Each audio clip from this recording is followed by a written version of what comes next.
Assalamu alaikum and good morning everyone. Welcome to Learn and Serve Academy, free platform for all JKSSB exams. आप सबको पता ही है कि कल JKSSB की तरफ से हमें एक अपडेट आया था related to this VLW posts और उन्होंने उस अपडेट में VLW का ऑफिशियल सिलेबस जो है उसको अपलोड किया था अपनी ऑफिशियल वेबसाइट पे एंड ऑफिशियल ट्विटर हैंडल पे। और उसके बारे में हम लोगों ने एक वीडियो भी बनाया है कि जो VLW सिलेबस डिस्कशन है और उस पर हम लोगों ने एक वीडियो भी बनाया है। एंड उसी उसी वीडियो में एक एप्टीट्यूड का एक पोर्शन है जिसके टोटल में 15 मार्क्स है।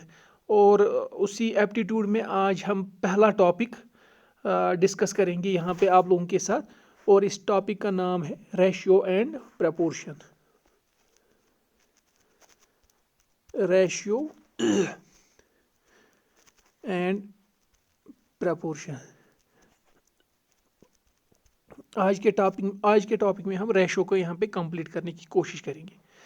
अगर हम रेशियो एंड प्रपोर्शन को यहाँ पे अगर हमें डिस्कस करना होगा, इससे पहले मैं आप लोगों के साथ और एक इम्पॉर्टेंट बात यहाँ पे करना चाहता हूँ कि हम लोगों ने प्रॉमिस किया था आप लोगों के साथ कि मैथ्स और एप्टीट्यूड का हमें पता था कि एक अच्छा इसमें पोर्शन आने वाला होगा एंड 35 मार्क्स है यहाँ पे रीजनिंग एंड एप्टीट्यूड के।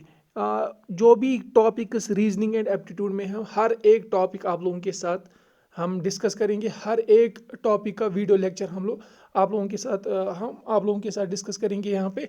और MCQ सीरीज़ भी हर एक टॉपिक की हम आप लोगों के साथ यहाँ पे डिस्कस करेंगे। तो हर एक को ये रिक्वेस्ट है कि हमारी चैनल है आप इसको सब्सक्राइब कीजिएगा और इसको शेयर कीजिएगा अपने फ्रेंड्स के साथ। तो आज का जो पहला टॉपिक है रेशियो एंड प्रपोर्शन, हम इसी को डिस्कस करने की यहाँ पे कोशिश करेंगे। रेशियो एंड प्रपोर्शन को समझने के लिए हम एक एग्जांपल लेंगे। फॉर एग्जांपल, मुसैब एक लड़का है जिसका वेट 25 kg है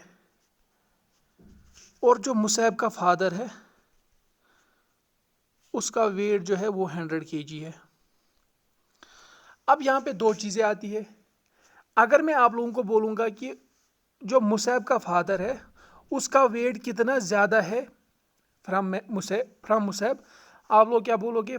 फादर का वेट 100 है, माइनस करेंगे मुसैब का वेट 25 kg है, दैट मीन्स 75 kg किसका वेट ज़्यादा है? फादर का वेट 75 kg ज़्यादा है एज़ कम्पेयर टू मुसैब। हमने यहाँ पे मुसैब के फादर का वेट बताया, लेकिन कैसे? हमने बोला कि मुसैब से इसका वेट कितना ज़्यादा है। इस चीज़ को हम डिफरेंस बोलते हैं, लेकिन जो हमारा टॉपिक है वो रेशो का है। रेशो का मतलब है वी कंपेयर टू क्वांटिटीज, हम दो क्वांटिटीज को कंपेयर करेंगे। फॉर एग्जांपल जैसे यहाँ पे हम मुसैब के फादर का वेट को कंपेयर करेंगे with Musaib's weight, but in terms of how many times.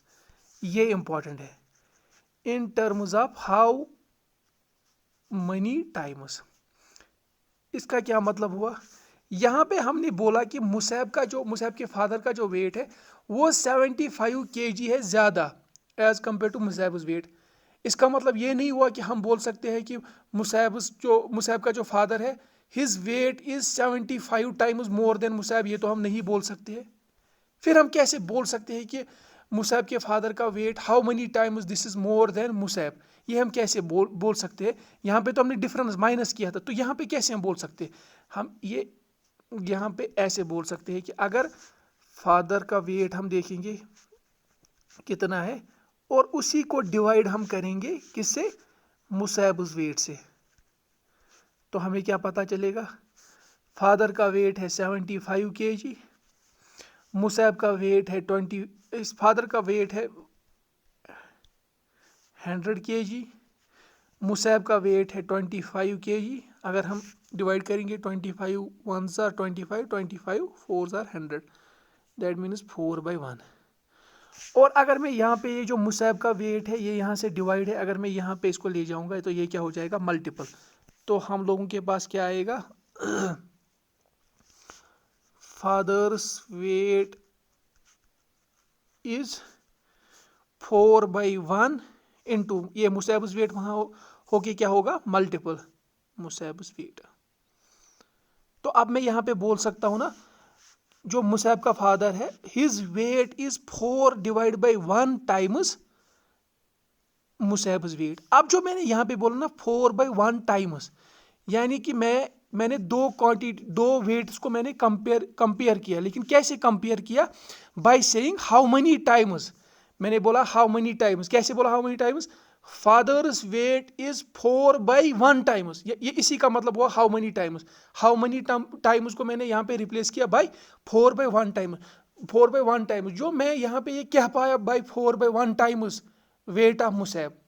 इसी चीज को, इसी कंपैरिजन को हम मैथमेटिक्स में रेशो कहते हैं। And it is denoted by 2 dots. ऐसे हम इसको डिनोट करते हैं।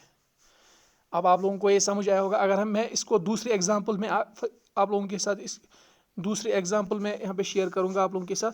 फॉर एग्जाम्पल, मेरे पास 10 रुपीज़ है और मेरे फ्रेंड के पास 5 रुपीज़ है। तो मैं क्या कह सकता हूँ? एक तो है, मैं बोल सकता हूँ मेरे पास 5 रुपीज़, यानी कि 10 - 5 कितना हुआ? मेरे पास 5 रुपीज़ ज़्यादा है as compare to my friend. यहाँ पे मैंने बताया कि कितना ज़्यादा है। लेकिन अगर मैं ऐसे बोलूँगा मेरे पास 10 रुपीज़ है, अगर मैं बोलूँगा 10/5 वो कितना हुआ? 2। तो मैं बोल सकता हूँ मेरे पास 2 टाइम्स ज़्यादा रुपीज़ है as compare to my friend. मेरे फ्रेंड के पास कितने हैं? 5। 2 टाइम्स मतलब 5 × 2, यानी कि मेरे पास 10 रुपीज़ ज़्यादा है मेरे पास 2 टाइम्स ज़्यादा रुपीज़ है as compare to my friend, यानी कि मेरे पास 10 रुपीज़ है। या अब मेरे पास 10 रुपीज़ है, मेरे फ्रेंड के पास 5 रुपीज़ है। तो अगर मैं बोलूँगा, अभी मैंने 10 को डिवाइड बाई किया 5, यानी कि मैंने पहले अपने रुपीज़ लिए फिर अपने फ्रेंड के रुपीज़, वहाँ पे आया 2। तो मैं बोलूँगा जो ये फ्रेंड के रुपीज़ है यहाँ पे मल्टीपल होगा। मैं बोल सकता हूँ कि मेरे पास जो रुपीज़ है वो 2 टाइम्स ज़्यादा है। अब अगर मैं पहले फ्रेंड की ही रुपीज़ लूँगा फिर अपने ये रुपीज़ लूँगा, माइन फ्रेंड, फिर क्या आएगा 5/10 और वो क्या आएगा 1/2। मेरे रुपीज़ यहाँ मल्टीपल हो जाएंगे। तो मैं बोल सकता हूँ मेरे फ्रेंड के पास जो रुपीज़ है वो 1/2 टाइम्स, जितने मेरे पास रुपीज़ है उससे 1/2 टाइम्स है मेरे फ्रेंड के पास। मेरे 1/2, मेरे पास कितने हैं? 10। 2/5 यानी कि मेरे फ्रेंड के पास 5 रुपीज़ है। अब सिंपल में अगर हम दो क्वांटिटीज़ को कंपेयर करेंगे, अगर हम कैसे कंपेयर करेंगे कि हम कह सकते हैं कि एक क्वांटिटी को हम कंपेयर कर सकते हैं by saying this is that money times, और हम कह सकते हैं that money times this is greater than the quantity जो हमने पहली क्वांटिटी की। फॉर एग्जांपल हमारे पास ए और बी क्वांटिटी है, अगर मैं कह सकता हूँ बी 5 टाइम्स मोर है एज कम्पेयर टू ए, या मैं कह सकता हूँ बी 1/5 टाइम्स, यानी कि अगर मैं कह सकता हूँ हाउ मनी टाइम्स, अगर मैं कह सकता हूँ, इस चीज़ को हम रेशो, इस चीज़ को हम क्या बोलते हैं? रेशो बोलते हैं मैथमेटिक्स में। फॉर एग्जांपल, और एक एग्जांपल मैं आप लोगों के साथ यहाँ पे डिस्कस करूँगा ताकि आप लोगों को ये क्लियर हो जाए अच्छे से। अगर हमारे पास एक क्लासरूम है, इसमें टोटल 50 स्टूडेंट्स है, और बॉयज़ अगर हम देखेंगे वो 20 है इसमें, और जो गर्ल्स है वो कितने हैं? 30। अब ए पार्ट, अगर मैं बोलूँगा what is the ratio of boys to total number of students, मैंने बोला ratio, what is the ratio of boys to total number of students, total number of students, क्योंकि रेशो को हम मैथमेटिक्स में टू से यहाँ पे हम इसको डिनोट करते हैं। टू अगर होगा तो इसका मतलब मैथमेटिक्स में रेशो है। अब देखो पहले क्या है, जो टू से पहले है वो पहले हम लिखेंगे बॉयज़, टू के बाद क्या है टोटल नंबर ऑफ स्टूडेंट्स, वो हम डिवाइड में लिखेंगे। बॉयज़ कितने हैं? 20, टोटल नंबर ऑफ स्टूडेंट्स 50, यानी कि वही हुआ 2/5। और इसी चीज़ को हम कैसे रिप्रेजेंट कर सकते हैं? 2/5, यानी कि हमारे पास जो बॉयज़ है, अगर मैं यहाँ पे टोटल नंबर ऑफ स्टूडेंट्स को यहाँ पे मल्टीपल करूँगा, ये यहाँ पे मैं रब करूँगा फॉर एग्जांपल, पहले टोटल नंबर ऑफ स्टूडेंट्स को यहाँ पे मल्टीपल करूँगा, तो मैं बोल सकता हूँ number of boys in a classroom is 2/5 times the total number of boys. इसी को हम रिप्रेजेंट कैसे करते हैं? Boys divide by total number of students is 2/5, उसी को लिखते हैं हम 2:5। उसको इसी को हम क्या लिखते हैं? 2:। अब इसका क्या मतलब हुआ असल में, अगर आप लोगों को समझना होगा कि इसका क्या मतलब हुआ 2:5, इसका क्या मतलब हुआ। देखो इस चीज़ को समझने के लिए मैं आप लोगों को यहाँ पे एक एग्जांपल दूंगा। अगर मैं कहूँगा फॉर एग्जांपल ए, पहले तो आप लोगों को ये याद रखना होगा कि रेशो में जो भी दो क्वांटिटीज़ होंगी वो क्वांटिटीज़ को हम तभी कंपेयर कर सकते हैं by saying how many times, अगर इनका यूनिट सेम होगा। फॉर एग्जांपल मैं बोलूँगा length of room is 10 meter, breadth is 20 meter. फिर मैं बोलूँगा what is the ratio of length by breadth. Length to breadth क्या रेशो है? आप लोग बोलोगे 10/20, उसका मतलब हुआ 0 0 पे कैंसिल होगा 1:2। अब लेंथ बाय ब्रेड्थ इज क्या है? 1:2। यानी कि अगर लेंथ 1 है तो ब्रेड्थ 2 है, यानी कि ब्रेड्थ डबल है। इसका मतलब यही हुआ, अगर लेंथ 1 है तो ब्रेड्थ 2 हुआ। जो हमें यहाँ पे निकल के है ना, लेंथ बाय ब्रेड्थ इज 1/2, इसको हम दो तरीकों से इंटरप्रेट कर सकते हैं। अगर मैं लेंथ को ऐसे ही रखूंगा, ब्रेड्थ यहाँ से मल्टीपल हो जाएगा, तो मैं बोल सकता हूँ लेंथ इज 1/2 ऑफ ब्रेड्थ। अब अगर लेंथ बाय ब्रेड्थ हमारा 1/2 था, अब अगर मैं ब्रेड्थ को यहाँ ले लाऊंगा, जो ये 2 यहाँ से इसको मल्टीपल करूंगा, तो यहाँ पे क्या आएगा? 2 length, 2/1 length is equal to breadth, यानी कि ब्रेड्थ क्या है? 2 लेंथ। आप लोगों को ये यहाँ तक समझ आया होगा। अब देखो मुझे असल में आप लोगों को क्या कहना है अब यहाँ पे। अब अगर लेंथ वहां से दिया हुआ है, मैंने जो बोला कि two quantities can be compared only if they are in the same unit. अगर लेंथ है हमारे पास 500 मीटर और जो ब्रेड्थ है वो है 1 किलोमीटर। अब अगर मैं बोलूंगा आप लोगों को what is the ratio of length to breadth, जब मैंने बोला लेंथ टू ब्रेड्थ, आपको पता है आप लेंथ को डिवाइड करोगे ब्रेड्थ से। आप लेंथ के बदले अगर 500, लेकिन यूनिट क्या है? मीटर। अब अगर आप लोगों ने ब्रेड्थ के बदले 1 किलोमीटर लिखा, यहाँ पे यूनिट था मीटर, यहाँ पे था यूनिट किलोमीटर, ये रेशो गलत है, हम इसको ऐसे नहीं लिख सकते। अगर यहाँ पे मैंने मीटर में लिखा, अगर यहाँ पे मैंने मीटर में लिखा, तो यहाँ पे भी मीटर में लिखना है। दैट मीन्स जो मैंने यहाँ पे 1 किलोमीटर लिखा, इसको मैं कन्वर्ट करूंगा मीटर में, और हमें पता ही है कि 1 किलोमीटर कितने मीटर्स के बराबर होता है? 1000 मीटर। तो फिर 1 kilometer is equal to 1000 meter. अब मैं इसको कंपेयर या रेशो में लिख सकता हूँ। फिर 500 1 jar, 500 2 jar, length is to breadth is 1:2, 1/2, यानी कि लेंथ जो है it is equal to 1/2 of breadth, और ब्रेड्थ इज 2 लेंथ। और मुझे उम्मीद है कि आप लोगों को ये कैलकुलेशन, आप लोगों को ये समझ आती होगी कि अगर मैं लिख रहा हूँ लेंथ बाय ब्रेड्थ हमारी 1/2 निकली, इसका मतलब ये हुआ कि अगर मैं ब्रेड्थ को यहाँ लाऊंगा तो ये मल्टीपल हो जाएगा, तो लेंथ हमारा क्या निकलेगा? 1/2 इंटू ब्रेड्थ। तो मतलब लेंथ क्या है? Breadth length is half of breadth.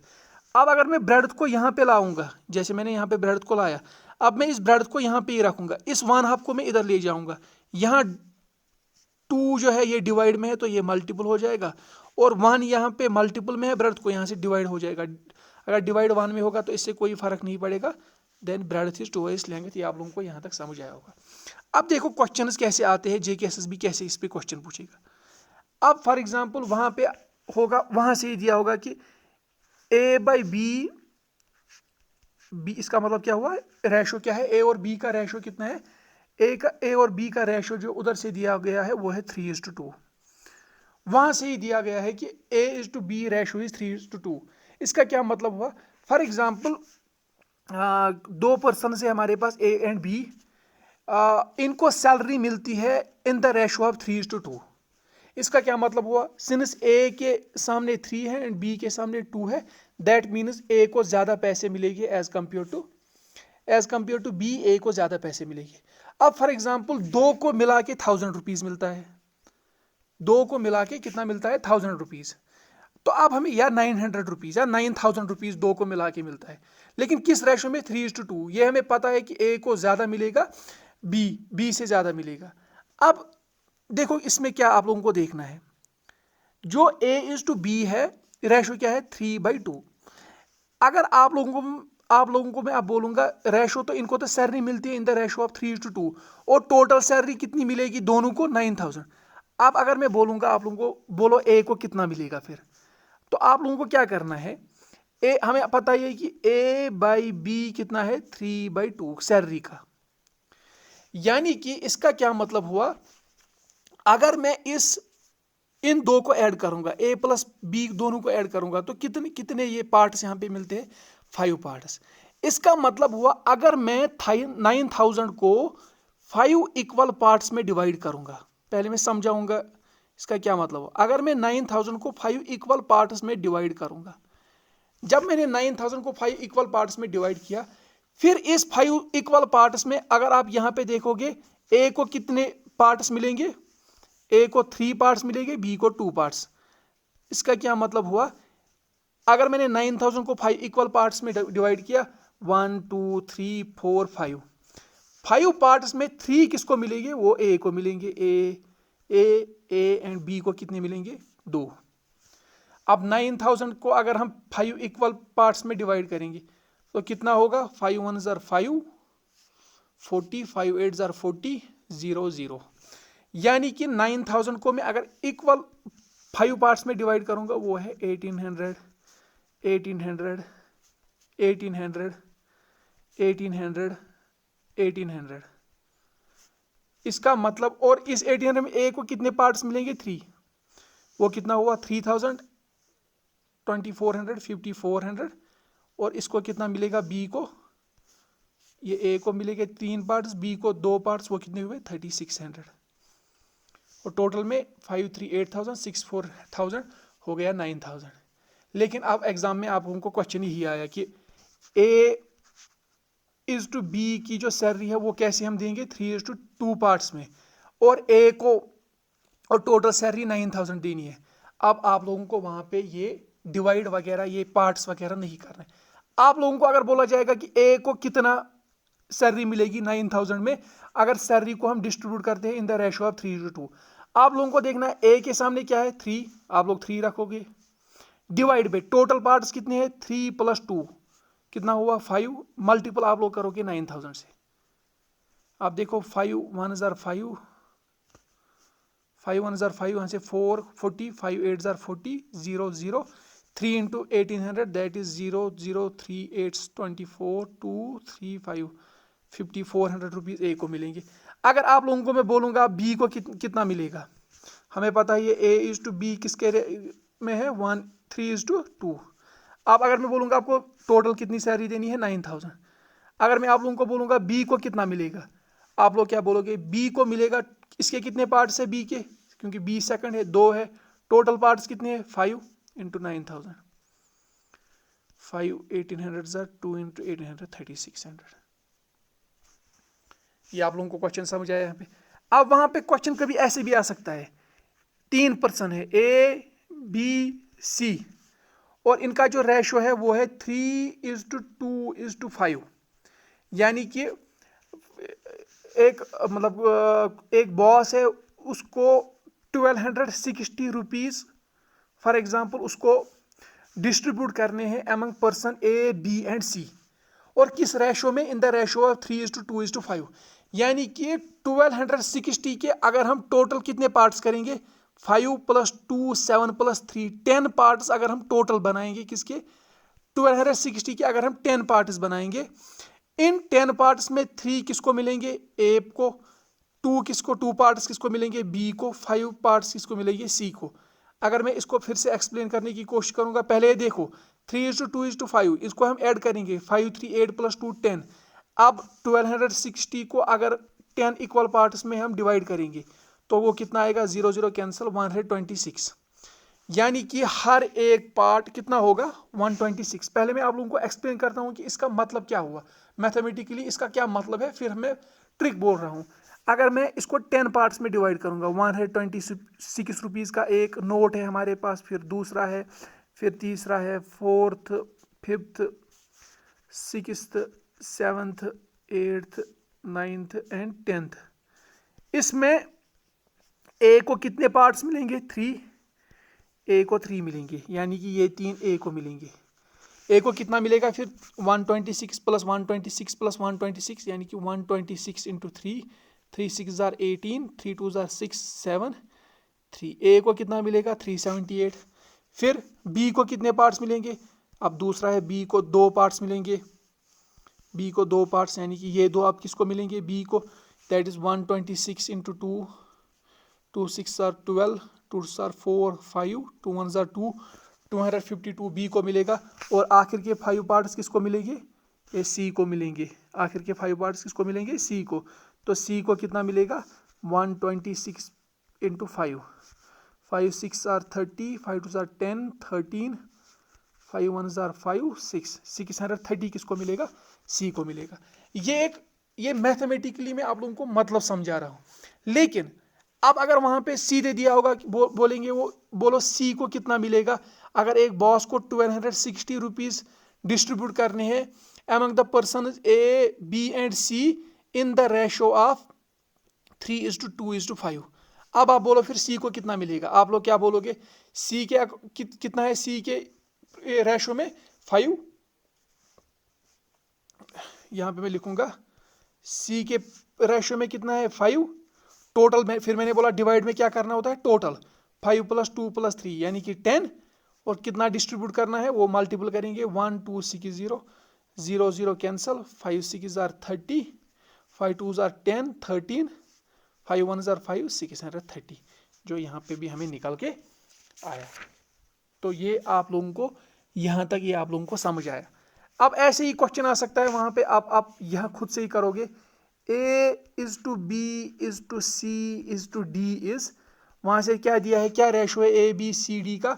या अगर ऐसे फॉर एग्जांपल क्वेश्चन आया हुआ वहाँ पे, आप इस दूसरा पैटर्न जो क्वेश्चन का है वो ऐसे आता है। वहाँ पे दिया होगा A:B is 1:2, B:C is 3:2, C:D is 1:3।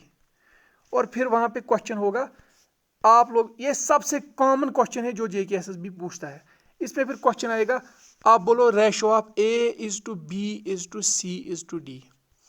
तो मैं आप लोगों को इसके लिए एक रूल बताऊंगा कि क्वेश्चन वहां से आएगा, 2-2 का रेशो दिया होगा।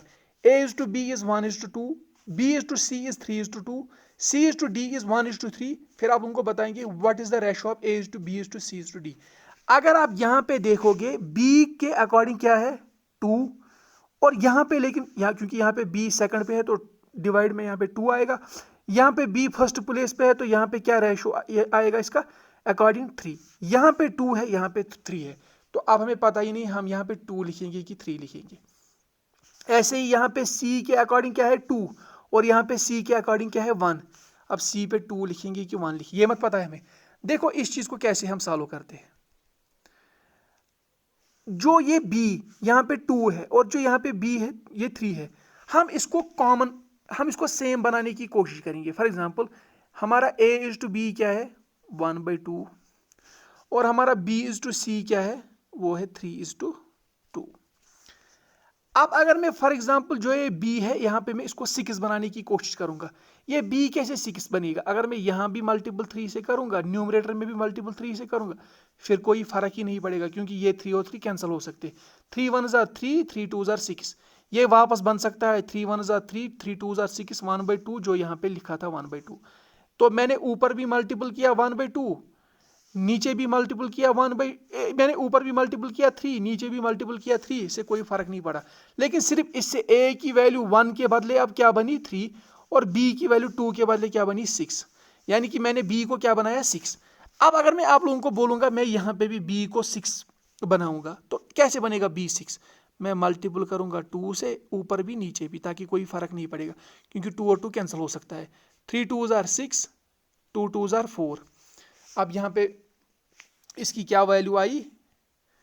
अब हमारी जो A/V की वैल्यू है वो है 3/6, जो B/C की वैल्यू है वो है 6/4। अब हमारे पास बचता है C/D। क्योंकि यहाँ पे A अकेला है, 3 है तो हमें कोई प्रॉब्लम नहीं है। B की वैल्यू यहाँ पे भी 6 है, यहाँ पे भी 6 है तो कोई फर्क नहीं। लेकिन अब यहाँ पे C की वैल्यू कितनी है? 4। और क्वेश्चन में C/D की वैल्यू कितनी है? 1:3। यानी कि यहाँ पे C:D क्या है? 1/3। अब यहाँ पे C 4 है, यहाँ पे C 1 है। हम इसको क्या करेंगे? हम अगर यहाँ पे C को 4 रखेंगे, यहाँ पे मैं C को कैसे 4 बना सकता हूँ? अगर मैं मल्टीपल करूंगा 4। लेकिन अब न्यूमरेटर में मल्टीपल किया 4 तो डिनोमिनेटर भी मल्टीपल क्या होगा? 4। C बनेगा 4, D बनेगा 12। अब देखो अगर आप देखोगे A3 अकेला है, A तो हमें कोई फर्क नहीं पड़ेगा। B की वैल्यू यहाँ पे भी 6, B की वैल्यू यहाँ पे भी 6, C की वैल्यू यहाँ पे भी 4, C की वैल्यू यहाँ पे भी 4, और D 12 यहाँ अकेला, हमें कोई फर्क नहीं पड़ेगा। आप अगर मैं बोलूँगा A:B:C:D का रेशो क्या है, आप लोग क्या बोलोगे? A 3 है, B यहाँ पे भी 6, यहाँ पे भी 6, यहाँ पे दोनों जगह 6 लिख सकता हूँ, C यहाँ पे भी 4, यहाँ पे भी 4 तो लिख सकता हूँ, D यहाँ पे भी, D एक ही जगह है 12, तो आप लोग ये लिख सकते हो। फिर से अगर मैं बोलूँगा यही question, A:B is 1:2, B:C is 2:4 and C:D is 3:5, अगर मैं ये बोलूँगा। अब देखो यहाँ पे A है 1, A और कहीं पे नहीं है, हमें कोई फर्क नहीं पड़ेगा। यहाँ पे B है 2 और यहाँ पे भी B 2, हमें इसको चेंज नहीं करना है। लेकिन यहाँ पे C है 4, यहाँ पे C है 3, इसको चेंज करना होगा।